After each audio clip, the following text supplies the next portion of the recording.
നമസ്കാരം. പെൻഷൻ ന്യൂസിൻ്റെ പുതിയൊരു വീഡിയോയിലേക്ക് എല്ലാവർക്കും സ്വാഗതം. വരും ദിവസങ്ങളിലെ അറിയിപ്പുകൾക്കായി ഈ ചാനൽ സബ്സ്ക്രൈബ് ചെയ്യുക. പെൻഷൻ വാങ്ങുന്ന ആളുകളെ ബാധിക്കുന്ന ഏറ്റവും പ്രധാനപ്പെട്ട അറിയിപ്പുകളാണ് ഇന്നത്തെ വീഡിയോയിലൂടെ ഷെയർ ചെയ്യുന്നത്. സംസ്ഥാനത്തെ ഡിസംബർ മാസത്തെ 1600 രൂപയുടെ വിതരണമാണ് ഇപ്പോൾ ആരംഭിച്ചിരിക്കുന്നത്. ബാങ്ക് അക്കൗണ്ടുകളിലേക്ക് കഴിഞ്ഞ ദിവസം മുതൽ ധനസഹായം എത്തിത്തുടങ്ങി. ബാങ്ക് അക്കൗണ്ടുകളിലേക്കും അതേസമയം കൈകളിലേക്കും ധനസഹായം ഇനിയും ലഭിക്കാനുള്ളവരുമുണ്ട്.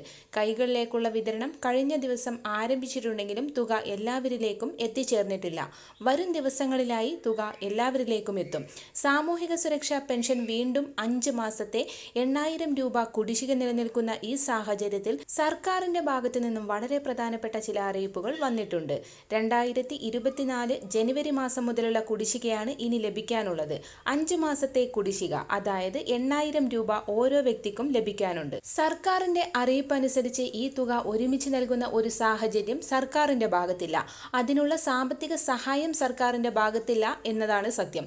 അതുകൊണ്ട് തന്നെ ഇനി വിതരണം ചെയ്യുന്നത് ഓരോ മാസങ്ങളിലും മുൻപുണ്ടായിരുന്ന മാസങ്ങളിലെ കുടിശ്ശിക നൽകുന്ന ഒരു രീതിയായിരിക്കും. ഏതെങ്കിലുമൊക്കെ വിശേഷ സമയത്ത് 2 മാസത്തെ തുക ഫണ്ടിന്റെ ലഭ്യത അനുസരിച്ച് വിതരണം ചെയ്യുന്ന ഒരു രീതിയാണ് ഇനി സ്വീകരിക്കുക എന്നാണ് പുറത്തുവരുന്ന റിപ്പോർട്ടുകൾ.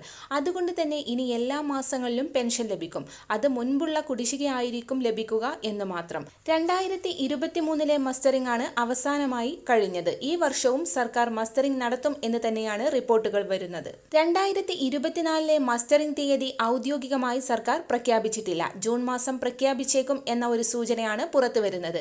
നിലവിൽ തീയതികൾ ആയിട്ടില്ല എങ്കിലും ഇപ്പോൾ വിതരണം ചെയ്ത ആനുകൂല്യങ്ങൾ ചിലർക്കൊക്കെ മുടക്കം വന്നിട്ടുണ്ട്. അങ്ങനെയുള്ളവർ കഴിഞ്ഞ വർഷത്തെ, അതായത് 2023 മസ്റ്ററിംഗ് പൂർത്തിയാക്കാത്തവർ ആണ്.